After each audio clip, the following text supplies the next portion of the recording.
desequilibrio te pone en un problema en realidad, porque si el negocio al inicio, aunque tú lo calcules así, no da lo que tiene que dar, lo que tú pensaste que iba a dar, lo que va a suceder es que eventualmente vas a terminar cerrando porque hay factores como la renta o las nóminas que tienden a ser muy exigentes en términos de que no puedes dejar de pagar, o que si lo dejas de hacer se va acumulando y eventualmente se vuelve una bolita de nieve.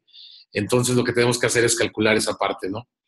¿Para qué nos sirve esto? Bueno, pues nos sirve para tomar precisamente lo que les platicaba, ¿no?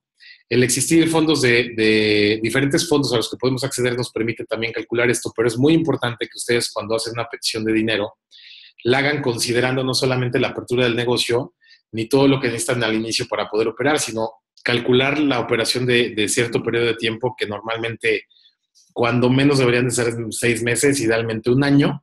Si no lo ocupan al final, pues es un fondo que ustedes tienen para poder aplicar e invertir en otras cosas. Pero si al final no se da de la mejor manera el arranque de la empresa, eso nos permite poder aguantar para sostener hasta el punto en el que lleguen las ventas que estamos esperando. Entonces, bueno, este primer punto es importantísimo y por eso lo pongo mucho, porque es un factor que por la experiencia que nosotros tenemos, sabemos que no siempre se calcula, ¿no? Tendemos en México a invertir completamente lo que tenemos en la bolsa para poner el negocio a andar y no siempre tenemos este tema de calcular un poquito, como tener un remanente para poder salir a flote si de pronto no se ha dado de la mejor manera. Después de eso tenemos otro punto que es falta de indicadores. Y el 3 es falta de proceso de análisis, que tienen mucho que ver estos dos, y por eso están juntos, porque la falta de indicadores implica que nosotros no tenemos sobre todo esto es para quien ya tiene un negocio andando. No todas las personas tienen los indicadores listos para poder saber cuánto están vendiendo al 100%. Entonces, esto es muy importante porque el no tener una relación específica de las ventas que se están llevando nos puede hacer creer que estamos vendiendo más y no es así, y entonces en algún momento vernos apurados, o viceversa, de pronto tener mucho más ingresos de los esperados, pensar que tenemos menos y entonces no crecer al ritmo que deberíamos. De tal manera que el tener indicadores a nosotros nos permite poder llevar el ritmo de la empresa conforme es necesario. Y el proceso de análisis implica los indicadores. Tener indicadores no solamente es tener cuánto vendemos, sino estudiarlo. Entonces hay que ver un histórico de cuánto se está vendiendo. Para quienes estén poniendo un negocio por primera vez, bueno, sabemos perfectamente que no tenemos un referente de nosotros porque no ha habido ninguna venta o porque llevamos muy poco tiempo en ventas, pero lo que sí podemos hacer es buscar homólogos en el mercado, ya sea que sean exactamente iguales, competencia directa, o que sean productos o servicios similares, y en función de eso nosotros tomar una idea de más o menos cuánto es lo que deberíamos estar proyectando en ventas, entre otras cosas, ¿no?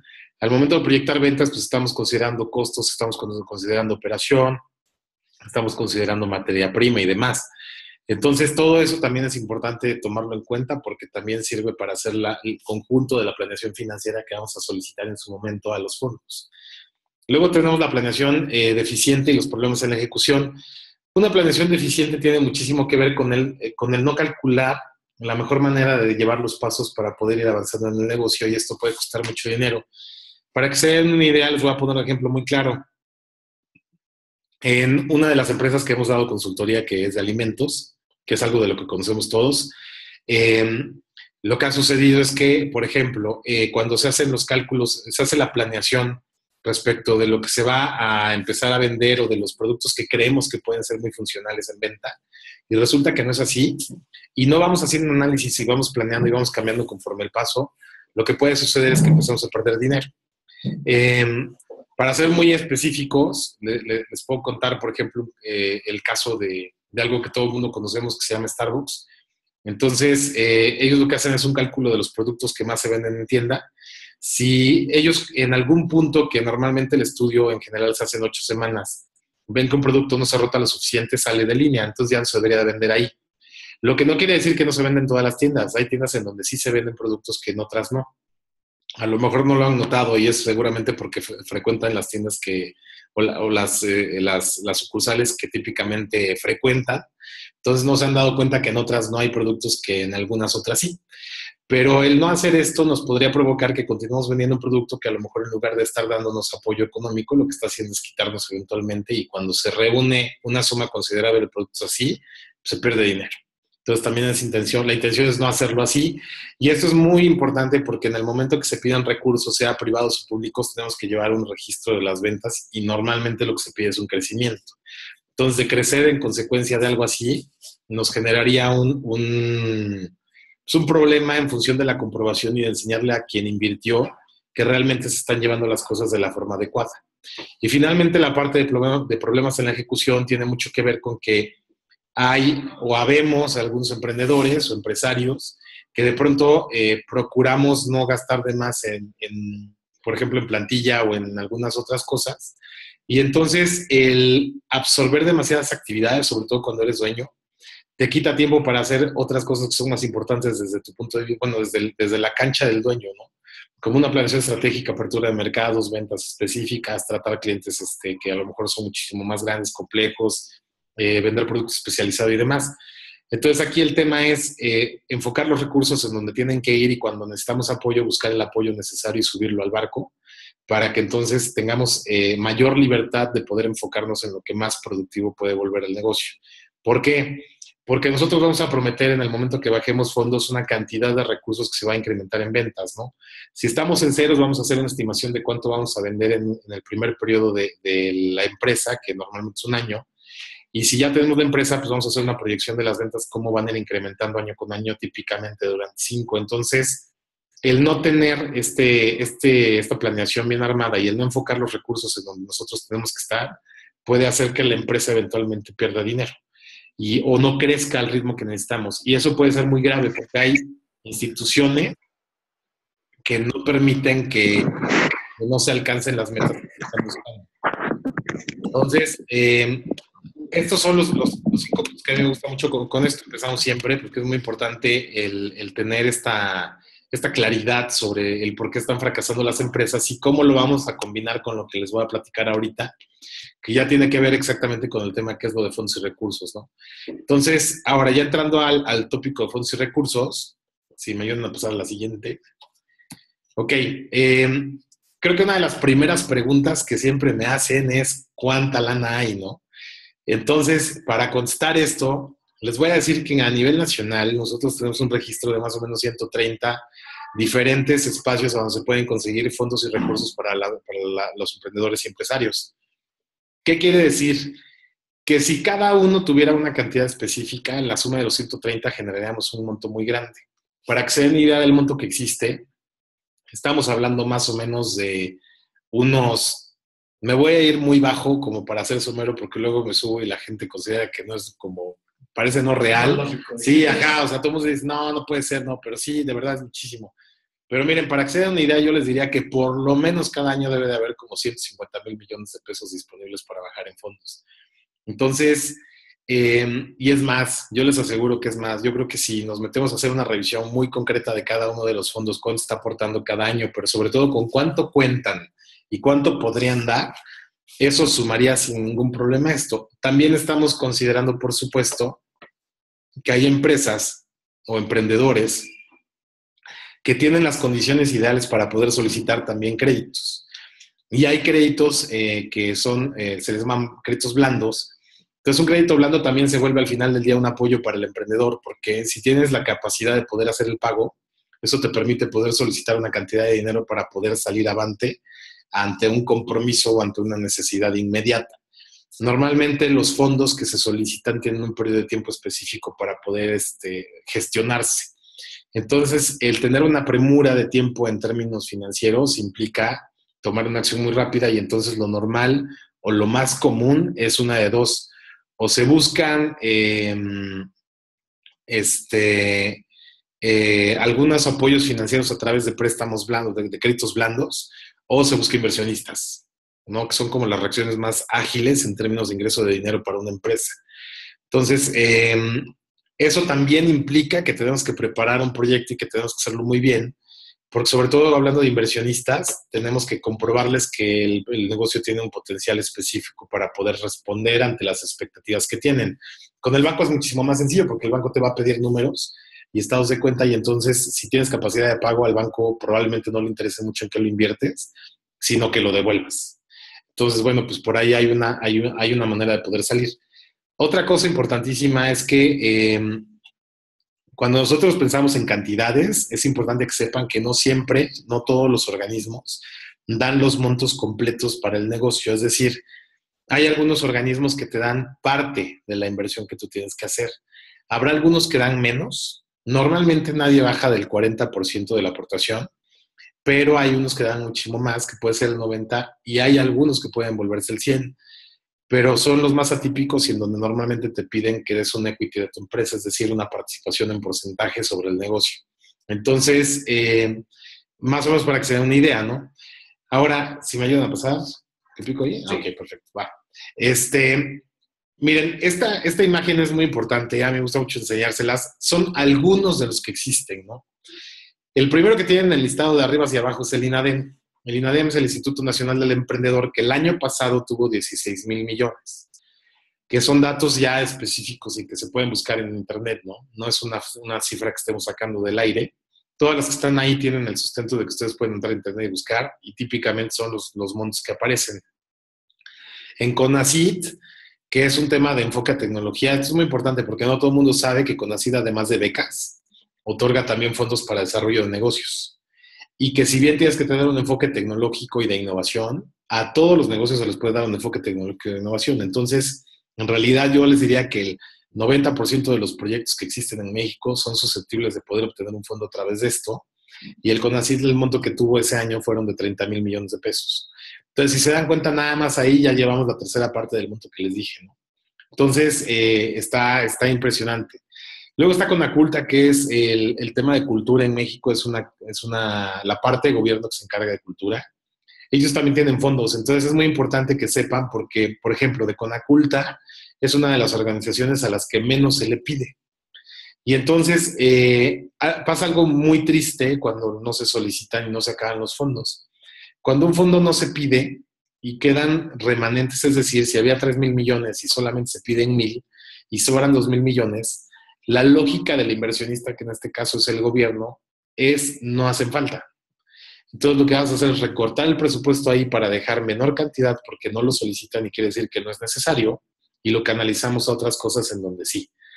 ¿Qué está sucediendo? Pasa eso en todas las secretarías. Entonces es muy importante promover, y eso es un poco lo que estamos haciendo, que ustedes vean la manera de poder conseguir esos fondos. Es vital que ustedes tengan la oportunidad de poder conseguir esos fondos para que se acaben sobre todo, ¿no? Porque el tema es, no queremos que los fondos se queden en el gobierno, ni que se queden o se pierdan en el proceso, sino mejor que ustedes sean quienes los ocupen, y entonces, si sale o no el negocio al final del día, es capital de riesgo de gobierno, entonces lo tienen que poner en donde va, que es en las manos de los emprendedores y empresarios de todo México, para que puedan desarrollar los proyectos y puedan ver si efectivamente puede o no funcionar su negocio. Habrá algunos con quienes no funcione, o funcione poco o menos de lo esperado, como habrá otros con quien detone completamente otro nivel del negocio o lo lleve a un nivel muy superior. Entonces, independientemente de eso, lo importante es hay que acabarnos ese dinero. Es importantísimo que se acabe, porque si no lo que pasa es que nos lo recortan y pues eso está muy triste. Para que se den idea del tamaño del recorte, cuando inició el INADEM, que es el primer punto de arriba hacia abajo, que tiene 16,000 millones el año pasado, cuando inició traía más de 30,000 millones de pesos. Entonces, en los recortes que se han ido dando, pues se ha visto una merma muy fuerte, y eso pues no es lo que debería de estar sucediendo, porque deberíamos estar solicitando ese recurso, pero como no se acaba, lo que hacen es que lo recortan. Entonces, bueno, pues una cosa importantísima es hay que acabarse ese dinero. Luego tenemos abajo a Zagarpa, y le falta nada, pero bueno, Zagarpa se dedica al sector primario. Ellos apoyan muchísimo campo, producción de pescado, ganadería, todo lo que sea sector primario en México. Y también tienen montos inmensos de recursos para poder aportar. Tenemos a INAES, que a lo mejor no muchos de ustedes lo ubican.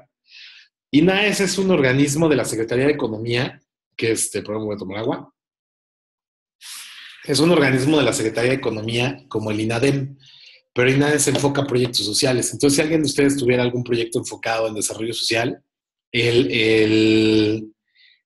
lo importante es que INAES es el que aporta a través de Secretaría de Economía para desarrollar proyectos productivos sociales. Ejemplo, para que tengan claridad en esto. Si ustedes se encuentran, por ejemplo, un grupo de personas que están en condiciones de apoyo, es decir, pueden ser marginadas de algún municipio o en la ciudad, en alguna colonia que requiere de apoyo.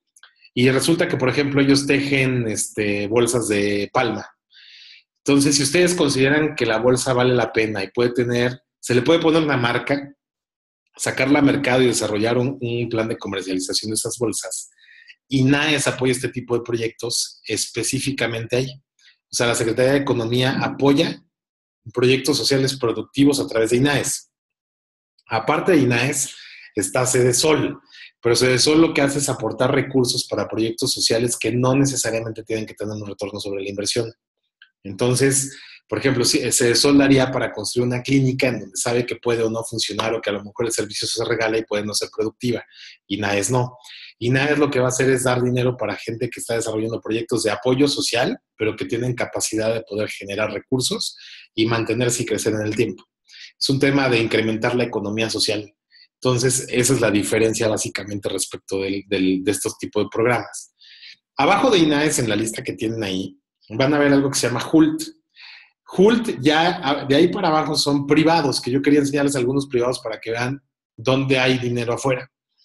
HULT da $1 millón todos los años y es una organización que tiene Bill Clinton y que lo que hace es que hace un concurso en donde a nivel internacional da la posibilidad de que ingresen proyectos que tienen un cierto nivel de impacto que ellos marcan y quien lo alcanza termina por concursar, van a Estados Unidos, presentan el proyecto y quien gana se lleva el millón. Y si son varios ganadores, lo dividen. Entonces, ahí hay una gran posibilidad para poder dar un impulso fuerte a un proyecto. Estamos hablando que en realidad ellos están aportando, si lo pasamos a pesos, como 18 o 19 millones. Entonces, aunque lo dividan, de todos modos queda muy, o sea, son cantidades muy buenas.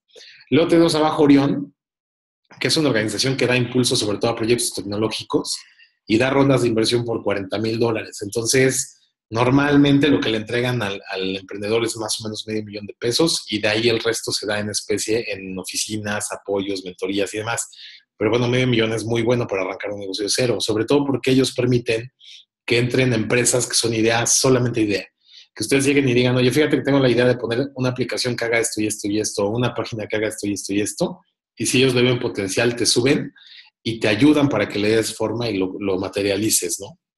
Luego abajo tienen ahí un tema de ONGs por deducción de impuestos. Esto es muy interesante y lo puse ahí porque todos los años hay, para que se entienda más o menos la estructura, de los impuestos que cada uno de ustedes paga con sus empresas o como personas, hay un porcentaje que pueden dar a través de una donación a fundaciones u organismos. Y eso se vuelve deducible al 100% cuando les entregan un recibo que marca eso, que es deducible al 100%. Entonces, ese porcentaje al final suma una cantidad cuando ponemos a todas las empresas juntas, con cuánto podrían aportar todos los años para poder dar a proyectos. Esa es la cantidad que ustedes tienen ahí, que son 670 millones. Eso es un estudio que se hizo el año pasado de lo que quedó pendiente de entregar. No es todo lo que hay, sino lo que quedó pendiente de entregar en ese año, de todas las empresas que pudieron haber donado y que al final tuvieron que pagar los impuestos porque nadie les pidió. Entonces, algo importante es que si ustedes tienen algún proyecto que tenga tinte social y puede trabajar por donativos, pueden conseguir este tipo, o sea, estas cantidades. Y luego abajo finalmente tienen ahí algo que se llama Play Business, que me gusta mucho mencionarlo porque es una plataforma de algo que se llama crowdfunding. El crowdfunding lo que hace es que publican ustedes en internet un proyecto o una idea de negocio con un video y una descripción muy específica y al final dan, a cambio de que les aporten recurso, algunos premios y compensaciones. Es decir, para que sea una idea muy sencilla, digo, no tienen diferentes características, pero más o menos funciona así. Ustedes solicitan $1 millón y lo dividen en aportaciones, digamos, por ejemplo, desde $500 hasta $10,000. Al que les da $500, ustedes les van a entregar algo, ¿no? Supongamos que ustedes fabrican dulces, entonces le van a mandar a lo mejor una bolsita con 3 dulces, ¿no? Y si al final alguien les aporta $10,000, a lo mejor ustedes le van a entregar una placa o van a poner algo en la empresa que diga que ellos aportaron y que gracias a eso están creciendo y además les mandan una dotación de dulces, ¿no? Es un poquito la idea de cómo está operando. Estas plataformas son muy interesantes y yo las recomiendo mucho porque son un espacio en donde de forma gratuita tú puedes subir proyectos y puedes estar verificando qué tan atractivo es al público. Es una plataforma que al final del día te permite hacer una suerte de estudio de mercado muy básico, porque la respuesta del público es ¿te aporto o no te aporto? Entonces, si tú financias un proyecto a través de una plataforma de crowdfunding, quiere decir que al público le gustó y le interesa. Es una primera opinión positiva, indirecta respecto de tu proyecto. Entonces, eso es importantísimo porque les permite jugar un poco, ¿no? Yo siempre les digo a la gente que de pronto le damos asesorías o cuando damos conferencias, que ocupen estas plataformas para hacer las primeras pruebas de sus productos o servicios, de tal manera que vayan puliendo respecto de la respuesta del público si funcionan o no. Estas plataformas piden siempre una participación, nunca es muy grande, normalmente es como del 10%, más o menos, dependiendo del tipo de proyecto, la cantidad que se solicita, las condiciones en las que se hace, pero bueno, las generalidades son esas. Si ustedes se dan cuenta, ahorita les puse ahí unas poquitas de las que existen y ya estamos contando un chorro de lana y un chorro de posibilidades. Entonces, ¿qué hay que hacer? Bueno, pues buscar dependiendo de hacia dónde se dirige el proyecto la mejor opción y dependiendo de qué tan rápido necesitan el recurso o cómo funciona la empresa para ver cuál es lo mejor respecto de la susceptibilidad de conseguir inversión.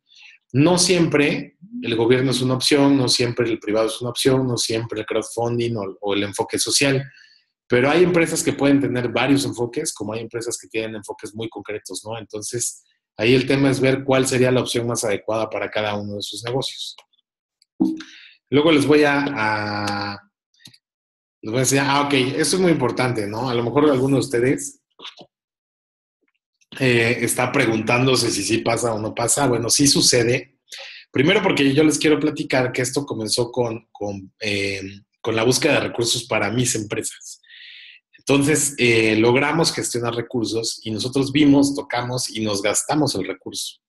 Y a partir de ahí empezamos a trabajar con otras entidades como cámaras empresariales y gobiernos del Estado y demás, de manera que eventualmente un poquito se fue pasando la voz y nos han buscado mucho para poderlos apoyar a concursar proyectos, aun cuando de fondo no nos dedicamos de lleno a esto, o sea, tenemos otras muchas cosas que hacemos. Y esto se volvió de una forma fortuita una oportunidad para apoyar gente. Entonces, ¿realmente sucede? Sí, por supuesto, totalmente, ¿no? Ahí en esta diapositiva que les acabo de poner van a ver casos de éxito que tenemos de fondo perdido, ¿no? Que tiene que ver directamente con gobierno. Hay casos de privados, por supuesto, pero estos son los más interesantes, porque es dinero que ni te pide participación en la empresa y es dinero que tampoco te pide que lo regreses, no es un crédito. Entonces esto te lo entregan, lo compruebas, te lo gastas y nada más. No hay que hacer una devolución de ese recurso. Entonces, por ejemplo, nosotros le hemos conseguido recursos a cámaras empresariales como el Consejo Coordinador Empresarial del Estado o como la Cámara Nacional de Comercio y a empresas de alimentos y bebidas que les platicaba hace rato un caso, de tecnología, de manufactura, de salud. Esto me lleva mucho a platicarles que ¿quién puede solicitar recursos? Pues en realidad yo les podría decir quien sea. ¿De qué depende del enfoque del negocio?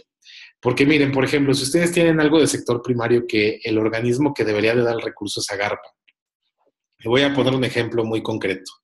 Tenemos uno de los clientes al norte del país, en Nayarit, que producen mango. Entonces, ellos lo que están haciendo es que tienen la producción de mango y necesitan un recurso para procesar el mango. Entonces, una vez que entra el procesamiento del mango, ya deja de ser sector primario. El sector primario es la siembra del mango. Pero en el momento en el que el mango se procesa, ya deja de ser sector primario y se convierte en un negocio. Entonces, ¿qué organismo participa ahí? Pues el organismo que tiene la pertinencia para dar el recurso de la Secretaría de Economía, porque ya no implica siembra ni tema de agricultura, sino implica comercialización y desarrollo de una empresa. Entonces, por ejemplo, por eso a eso me refiero que quién puede participar, pues todos dependiendo de cómo sea el proyecto.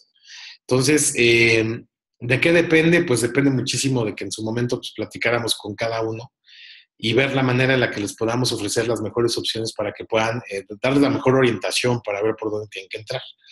Hay proyectos de manufactura, de salud. Bueno, les puedo contar ahorita, por ejemplo, tenemos proyectos como ataúdes, industria aeroespacial, automóviles, restaurantes, bares, fábricas de muebles, fábricas de papel, desarrolladores de software, consultores, coaches, universidades, escuelas, bueno, yo creo que puedo seguir un muy buen rato y muchísimas opciones, ¿no? Entonces, pero para que ustedes tengan claridad de que es muy probable que todos puedan concursar, más bien es en dónde, ¿no? Si ustedes me platicaran o nos dijeran qué negocio tienen, es muy probable que les pueda decir hacia dónde se tienen que dirigir para que tengan más posibilidad o dónde es pertinente, porque miren, también hay proyectos que de pronto si ustedes los ingresan a concurso en CONACYT, Secretaría de Economía, Cedesol, o en privados como Angel Ventures, Alta Ventures, New Ventures, o internacionales como los que les enseñé hace rato, a lo mejor no pegan y se van a decepcionar, y no es porque el proyecto sea malo, sino que a lo mejor la plataforma no era la pertinente. Entonces, eso es mucho de lo que nosotros hacemos, ¿no? Como ayudarlos a tener este enfoque y claridad. Bueno, ya para ir cerrando un poquito, les voy a pasar aquí un par de diapositivas importantes que yo creo que es bueno que tengan. A nivel nacional, hay registradas en el SAT, hasta el último conteo que yo vi que sacaron del INEGI, 4.015.000 empresas. ¿Qué quiere decir? Que probablemente haya muchas más, porque ustedes saben que no todo el mundo está dado de alta en tema de Hacienda. Entonces, pero las que tenemos registradas son esas. Una empresa que quiere concursar por fondos típicamente debería de tener un registro en Hacienda, sea como RIF, como persona física o como persona moral o como asociación civil. Si no tienen alguna de estas figuras, probablemente van a tener que darla de alta. Porque una de las primeras cosas que es importante para cualquier inversionista es que haya una claridad en términos de que existe la empresa. Y el existir tiene mucho que ver con tener un alta en Hacienda, porque si no, en realidad lo que pasa es que eres un fantasma que genera recursos, pero no hay una manera de comprobar contundentemente que así es. Entonces, la manera de poderlo hacer es llevar un registro ante Hacienda que nos obliga a llevar registros bancarios, llevar una serie de cosas que permiten corroborar de manera evidente, es decir, presentar evidencias muy claras sobre las cantidades y o sea, cómo se maneja la empresa. Si la empresa es nueva y se da alta por primera vez, tampoco es un problema. El tema es que de ahí, como les platicaba hace un rato, se hace una estimación. El punto es que normalmente se los van a pedir, ¿no? Eso sí o sí va a suceder en algún punto. Puede ser antes de, o puede ser en el proceso de, o después de, pero va a pasar. Y en la siguiente diapositiva les puse ahí una estratificación muy general de cómo están las empresas. A lo mejor algunos o varios de ustedes ya la conocen. Pero les voy a decir en términos generales para que sepan en dónde están. Si ustedes venden menos de 4 millones y tienen menos de 10 empleados, son microempresa. Entonces, esa es la estratificación que les toca. Cuando hablamos de millones de pesos anuales, hay muchas personas que de pronto me dicen, oye, 4 millones es muchísimo dinero, está cañón, nunca los voy a pasar. Pero la verdad es que sí se pueden pasar y con cierta facilidad. Les puedo contar de casos muy concretos de gente que vende alimentos, por ejemplo, hot dogs, que de pronto alcanzan a superar los 4 millones de ventas anuales a través de tener carritos en la calle. Entonces, ¿qué quiere decir? En realidad no es un tema de si los alcanzas o no, sino un tema de crecimiento, que es uno de los factores importantes que mide un inversionista. Que el negocio no sea un negocio de una sola sucursal y que tiene un tope de ingresos. Entre mayor capacidad de crecimiento tenga, es muchísimo mejor para el inversionista porque sabe que su dinero se puede multiplicar más. Y vuelvo a lo mismo, es uno de los factores, digamos, rectores que van a revisar tanto gobierno como privados, ¿no? Y tiene cierto sentido y lógica, ¿no? Yo creo que si ustedes se ponen en el papel de que alguien llegara y les pidiera dinero para un negocio, pues buscarían entrar que sea rentable y que les aseguren que van a recibir el dinero de vuelta. Y no solo eso, sino además un rendimiento, porque también inviertes para ganar. Pero además, si te dicen que el rendimiento va a crecer infinitamente, pues se vuelve muchísimo más atractivo porque entonces tienes posibilidad de multiplicar muchísimas veces tu dinero. Es un poco por ahí, ¿no? Después de los 4 millones, se vuelven pequeñas empresas. Y de ahí hasta los 100 millones, que ya, bueno, ya eso sí es un reto. Y después de los 100 millones y hasta los 250 te vuelves mediana. Y ya después de los 250, pues ya no te hago falta, entonces ya está en otro foro de discusión, porque aquí ya no hay. Pero, pero el punto es, esto les da un poco de claridad para que sepan en dónde están parados, ¿no? Por supuesto es importante, yo creo que ustedes ya en este momento lo pensaron, más del 90% de las empresas en México son micros, ¿no? Porque son las empresas en las que todo el mundo tenemos y que están vendiendo y a lo mejor no tienes una sino varias, pero venden poquito. Entonces, ¿cuál es el tema de poder pedir una inversión? Que tengas la visión de crecer, ¿no? Y fuerte, o sea, que puedas pasar de micro a pequeña y de pequeña a mediana y entonces hay más posibilidad. Y este dato a mí me importa mucho que lo conozcan. Miren, en México más o menos, ¿no? Números más, números menos, somos 150 millones de habitantes. Y el 1% de esa población son los que de alguna manera en algún tipo de fondo están solicitando un apoyo o recurso.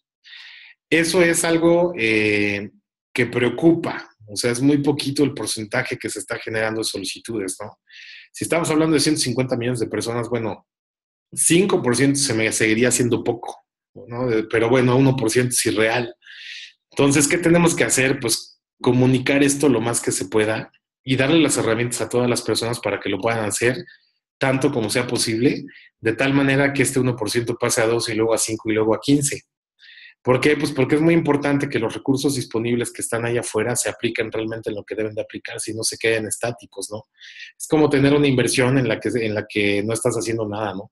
A lo mejor alguien de ustedes conoce a alguien que tiene alguna propiedad parada o algún coche parado y que a lo mejor podría estar en Uber o en Airbnb y no lo están ocupando. Entonces, es un tema pasa lo mismo con los recursos de fondos y apoyos, ¿no?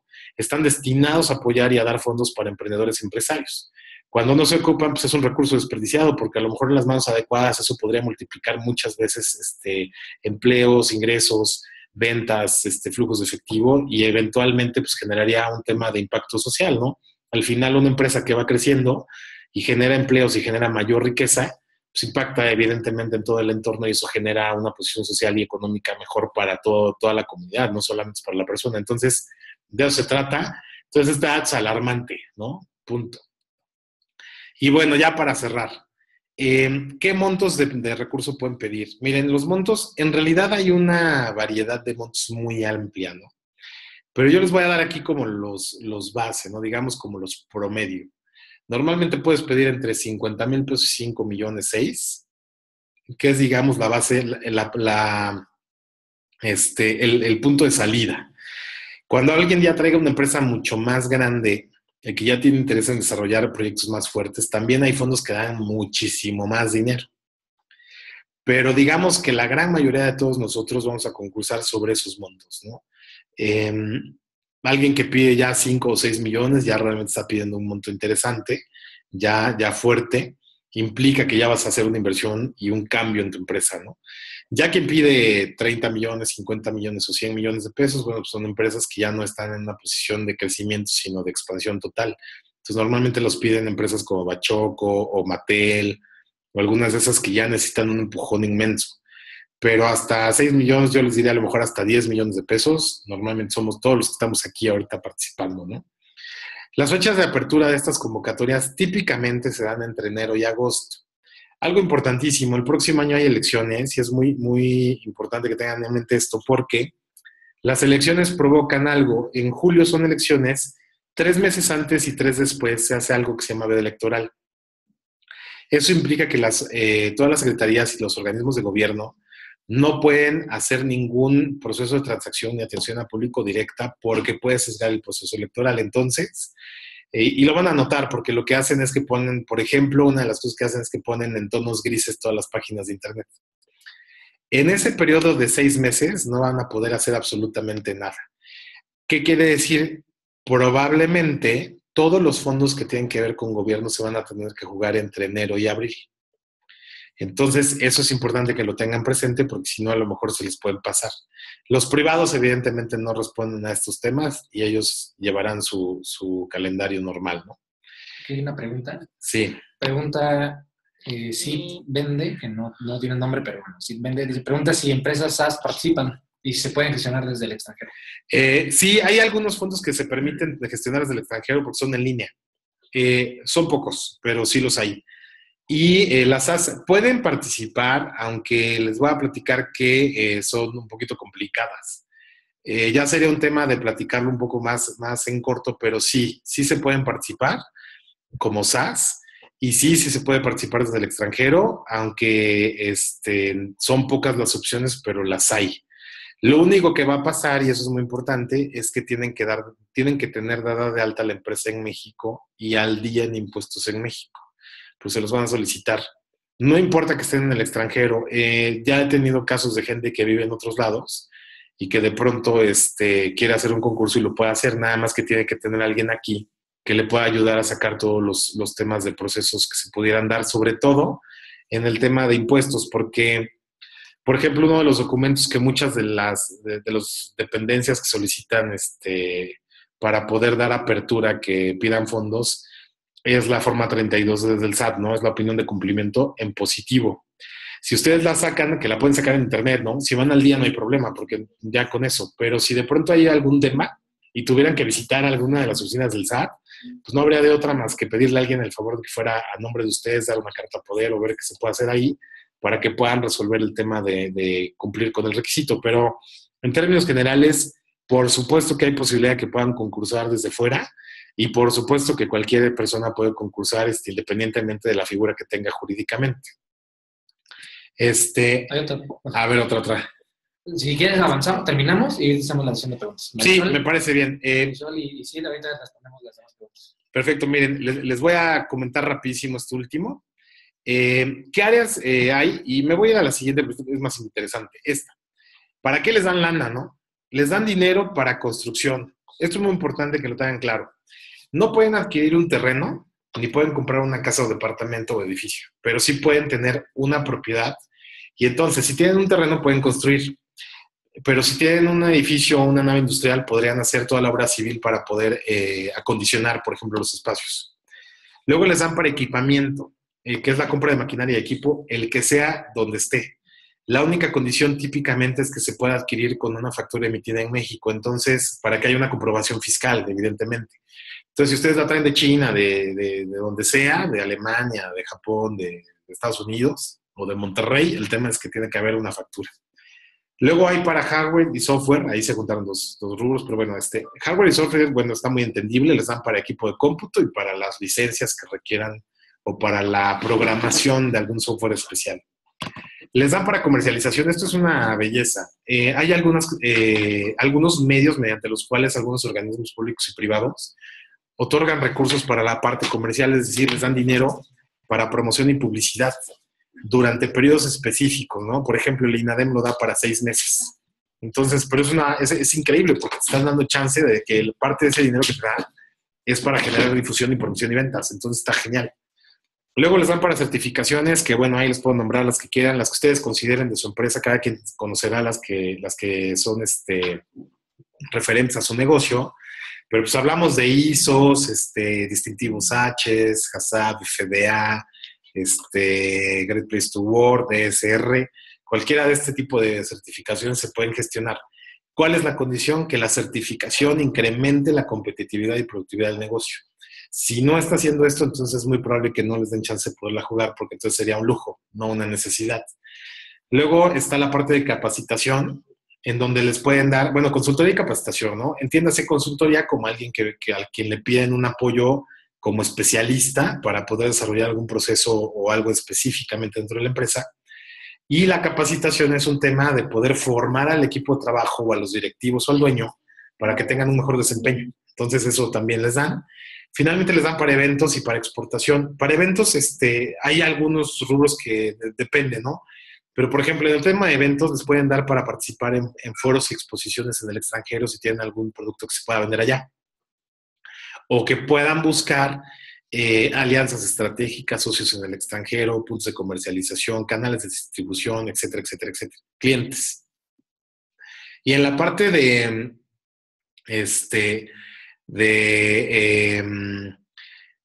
estudios de mercado y demás, ahí les pueden apoyar para generar focus group y estudios de mercado. Esto es muy importante que lo puntualice porque no solamente incluye estudios de mercado del sector nacional.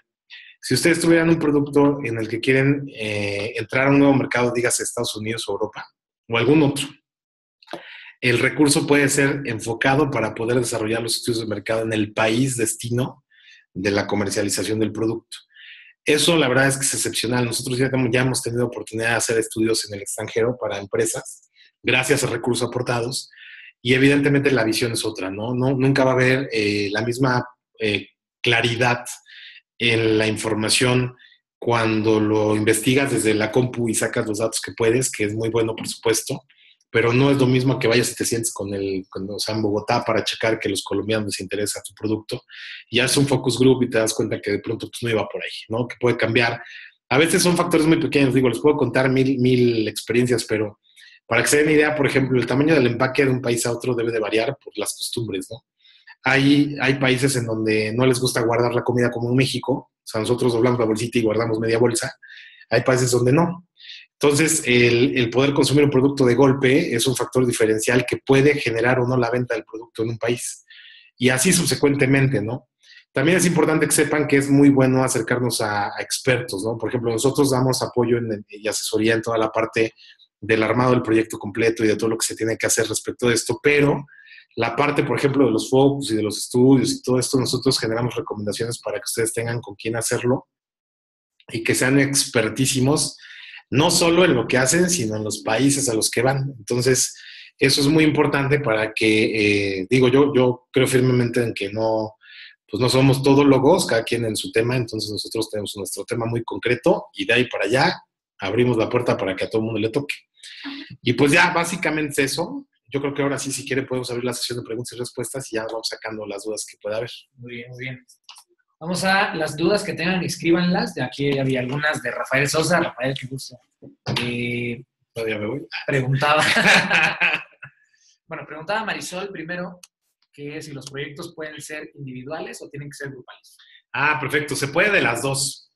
Pueden ser proyectos solamente de una persona, es decir, por ejemplo, tu proyecto, y pueden ser proyectos que pueden ser grupales, entendidos de dos maneras. Puede ser grupal como sociedad, es decir, como persona moral, o pueden ser grupales como grupos de, por ejemplo, de productores, ¿no? Entonces, si haces un grupo de productores o haces un grupo de personas que se dedican a lo mismo y quieres mejorar el proceso, también se pueden meter proyectos por grupos de personas que tienen un enfoque. Se usa muchísimo para temas de cultivo y de café, de campo, de comercialización de artesanía. O sea, eso se hace muchísimo en esas áreas. Productores de plátano, por ejemplo. Ahorita tenemos un proyecto en donde se está gestionando una lavadora de verdura, que no sé si alguien sabía que se llama lavadora de verduras, pero bueno, hay una lavadora de verduras que es muy grande. Entonces lo que ellos dijeron es, ok, somos 90 productores, entonces entre los 90 productores necesitamos una lavadora. ¿Por qué? Pues porque no producimos tanto como para que la lavadora se ocupe al 100, entonces entre todos la podemos ocupar. Ah, perfecto. Entonces se hace una gestión mediante la cual el grupo de los 90 solicita un proyecto específico para su uso. ¿Dónde está lo complejo de este tipo de proyectos? Sobre todo cuando son de esta índole que les platico, en poner de acuerdo a todos y armar el instrumento jurídico mediante el cual todo el mundo está de acuerdo y sabe a qué hora le toca, ¿no? Por ejemplo, en el tema de la lavadora.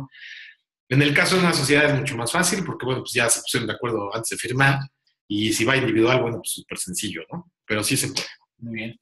También dice aquí si se pueden combinar créditos, pregunta Rafael. Por ejemplo, HULT o en Founding. Y además dice que lo que necesites en Bogotá. Sí, claro. Miren, se pueden combinar créditos. Normalmente no hay problema si ustedes combinan privado y público. Eso es lo que by the book se hace, ¿no? Lo que dicen las reglas. Tú puedes obtener un fondo público y un fondo privado y eso no debería chocar nunca, porque provienen de entidades diferentes.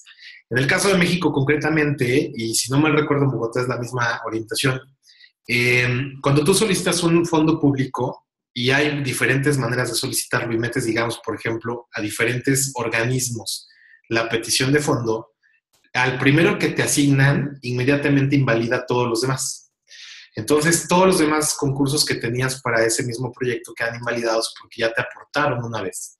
Y el término, o sea, el entendimiento del gobierno es una vez una persona un proyecto, entonces lo que hacen es tratarle de dar a la mayor cantidad de personas, de manera que si te tocó una vez, te toque poco o mucho, ya te tocó, y entonces invalidan todo lo demás.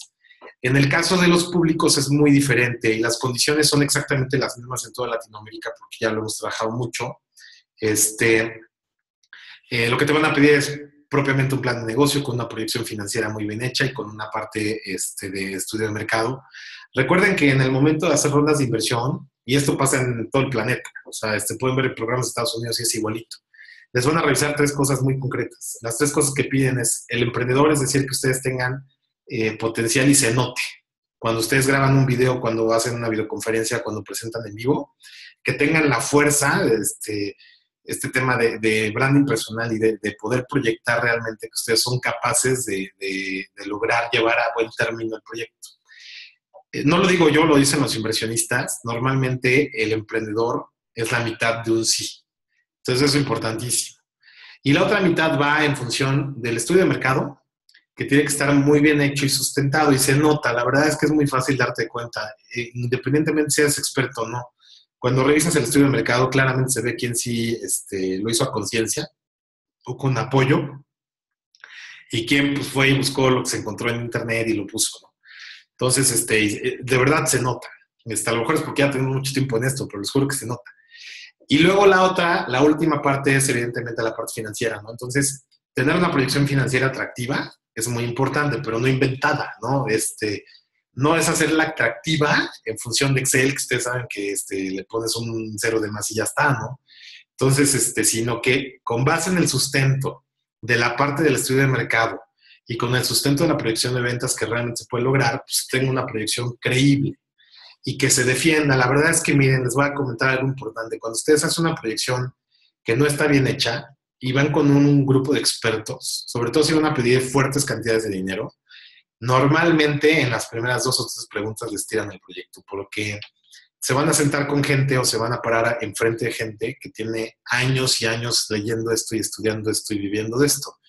Entonces, un empresario que todos los días o que cada semana o que cada mes está revisando sus flujos y sus estados financieros, al momento que lees el tuyo, si lo hiciste un poquito como para tratar de impresionar, se nota. Y entonces, con 2 o 3 preguntas típicamente les van a tirar el proyecto. Entonces, es muy importante que lo hagan a conciencia. Bien. También, bueno, aprovechando este break de las preguntas, para todas las personas que estén en Ciudad de México y aprovechando lo que comentabas, sí, ¿no? De que tiene que desarrollar también otros temas. Tenemos un evento donde va a estar el taller, precisamente, el taller de fondos y recursos, en el que se va a trabajar también otras áreas desde las habilidades para venderse, el personal branding, obviamente, y modelo de negocio, que ya lo mencionamos, que es importante. Sí, no, vital. Y el taller completo también para que puedas aprender a bajar, a armar la carpeta, lo que tiene que llevar. Sí, exactamente, sí. Y pues combinado también, va a haber 6 ponentes ahí, y es un evento para emprendedores en Ciudad de México, en el que, pues, para ustedes que están participando aquí en esta sesión informativa, tendría un precio especial por también las marcas que están patrocinando el evento y para que puedan aprovecharlo, y nada más, de hecho, nos quedan 3 lugares. Va a ser presencial, Rafael, digo, aquí en este caso es presencial, pero en Bogotá vamos a hacer un evento el siguiente año. Sí, de hecho. Entonces vamos a estar por allá en Bogotá. Allá en Bogotá. Pues allá vamos a estar. Y preguntaba también, las personas que estén interesadas en aprovechar uno de los 2 lugares, escriban también desde el número en el cual se les envió el enlace de acceso. En ese número pueden darle seguimiento a las dudas que tengan, porque también veo aquí que preguntan en dónde te pueden contactar, si a través de mí o para un proyecto en específico. Entonces, ahí en ese número les enviamos el contacto directo, quien va a estar gestionando, sí, que por allá está en el fondo. Paulina, saluda por lo menos. Allá está. Hola. Está Paulina, que le va a dar seguimiento a todas las dudas. Y escriban que están interesados en esto que me están comentando por aquí, de un proyecto en específico, para Memo, Gabriela también, que dice que le interesa para un proyecto de invernadero con cultivo hidropónico. Entonces también para ellos, y también Rafael decía que igual para el branding, lo que comentaba. ¿Qué otras dudas tienen? Porque ya fueron comentarios así de que les interesa para proyectos en específico. Para ti que estás interesado en un proyecto ya en específico, escribe en el número al cual te enviaron el enlace de acceso para que te pueda dar el contacto directo. Y pregunta a Ana si bares y restaurantes entran. Sí, claro que sí. Fíjense que bares y restaurantes es un tema muy, muy especial porque quienes ya han tenido, yo ya tuve la oportunidad de tener restaurante y cafeterías, bares, ¿no? Todavía. Pero es un negocio de muy alto riesgo. Entonces, no todos los fondos les gusta jugar con negocios que tienen un margen de riesgo extremadamente alto. Pero, por ejemplo, o sea, sí hay fondos, evidentemente, y claro que se puede hacer, por supuesto, porque lo hemos trabajado. Sobre todo para aquellos que tienen ya operando un bar o un restaurante, es más fácil, porque en realidad ya no es un tema de crear un negocio y tener la incertidumbre de si pega o no, sino cuando hay un bar, un restaurante o una cafetería que ya tienen tiempo y que ya es un negocio que funciona, pero necesitan renovar, crecer, abrir una nueva sucursal, dar una imagen nueva, rediseñar, sacar nueva carta, platillos, etc. Es más sencillo. Pero lo que sí les puedo comentar es que, por ejemplo, en México hay algo que se llama, bueno, un organismo que se llama Nacional Financiera. Nacional Financiera tiene un crédito específico para bares y restaurantes. Entonces les da una tasa muy preferente, condiciones de pago muy especiales, diseñadas para el proceso de flujos de efectivo de restaurantes, de manera que puedan, o sea, consolidar. Típicamente, digo, no sé para qué lo necesite quien nos preguntaba, pero típicamente el tema es que nos piden o para equipo, que es como lo más caro, o sea, el tema del equipamiento de un restaurante tiende a ser muy costoso. Tanto la cocina, que es lo más costoso, como las mesas del frente. Y para la otra cosa que nos piden mucho, por ejemplo, es para materia prima o para el acondicionamiento del lugar, porque un restaurante come mucho en acondicionamiento. Normalmente, aunque sea un espacio pequeño, muy sencillo, típicamente un restaurante te va a exigir que acondiciones. Y la verdad es que si alguien de ustedes ya lo hizo, de pronto de sumar un foco, una entrada de luz, un cambio de piso, un zoclo, una pintura, un detallito, otro detallito, y de pronto se hace un monto gigantesco de dinero. Entonces, el tema es que sí se puede, sí existen vehículos. Lo más complicado es iniciar de ser un restaurante, pero sí es posible, ¿no? Y bueno, más o menos así es como opera el tema de restaurantes. Muy bien. También Rafael comentó comida mexicana en Sudamérica. Ok, para comida, sí, sin problema. Depende en dónde, ¿no? Pero, por ejemplo, hay un tratado que existe entre países de Centro y Sudamérica con México. Ese tratado es algo que casi no se usa. Entonces, que es la Alianza del Pacífico. Entonces, concretamente, por ejemplo, si alguien quisiera abrir en Sudamérica, pensando en Chile, ¿no? En específico, que es el que incluye este tratado. La apertura en Chile se homologa a los procesos de apertura en México. Entonces, la apertura de un restaurante en Chile sería tan sencillo o tan complicado como se hace aquí. Con la única diferencia de que tendrías que llevar el proceso jurídico y el proceso contable que requiera cada país. Por ejemplo, en México hay un monto permitido para poder tener socios, o sea, en términos de porcentaje, hay un monto permitido para socios extranjeros. Entonces, en ley te marca que tienes que tener máximo un porcentaje X, ¿no? Que en México es del 49%, porque la idea es que el control de las empresas se mantengan en mexicanos. Entonces, ellos dictaminan que el 51% es posible que lo tenga un mexicano y el resto extranjeros. Claro, esto es muy importante que lo sepan, es una mera forma jurídica. Digo, al final del día por detrás puede estar operando de otra manera, pero by the book, conforme las legislaciones de cada país, tendremos que ir respetando. ¿Qué hay que checar? Pues a dónde lo quieren abrir, cuál es la condición, si va a ser un restaurante grande, pequeño, si va a ser en un área de fast food, si va a ser un food truck, si va a ser, o sea, cómo va a ser la condición para empezar a buscar la manera de poderlo jugar, ¿no? Y si es muy viable, ¿no? Por ejemplo, en México hay muchos apoyos para aperturar este tipo de negocios en el extranjero a través de ProMéxico. No son fáciles, bueno, o sea, aparentemente sí, pero en realidad no, pero existen apoyos para poderlo hacer. Entonces, sí es importante que sepan que es muy factible, muy, muy factible. Ya tendríamos que entrar ahí como a más detalle en el tema del restaurante, pero sí es muy probable, ¿no? Y, por ejemplo, ahorita que estoy leyendo una pozolería en Bogotá, o sea, no le veo ningún problema. Y de hecho, Bogotá, la Cámara de Comercio, porque estuvimos ahí a inicios de año y de hecho estamos abriendo oficina por allá. El tema es que la Cámara de Comercio tiene muchísimos apoyos y nos estaban contando de cómo generan sus vehículos de financiamiento y de apoyo para emprendedores. Entonces sería un tema de estudiar un poco más sobre cuáles son la factibilidad de los vehículos para poder obtener financiamiento, pero los hay, porque nos estaban platicando que lo que se requiere allá, yo tuve la oportunidad de estar por allá a inicios de año, entonces asumo que no ha cambiado mucho. Lo que nosotros nos decían que se necesitaba era tomar una serie de cursos y presentar un plan de negocio. Y había fuentes de financiamiento vía apoyos de gobierno y vía deuda a través de bancos, ¿no? Sacar un crédito. Típicamente, y eso en todos lados, lo que dan los gobiernos suelen ser, por ejemplo, los permisos, cosas que de pronto pueden aportar fácilmente, porque no todo el mundo da dinero. Hay gobiernos que no aportan mucha lana.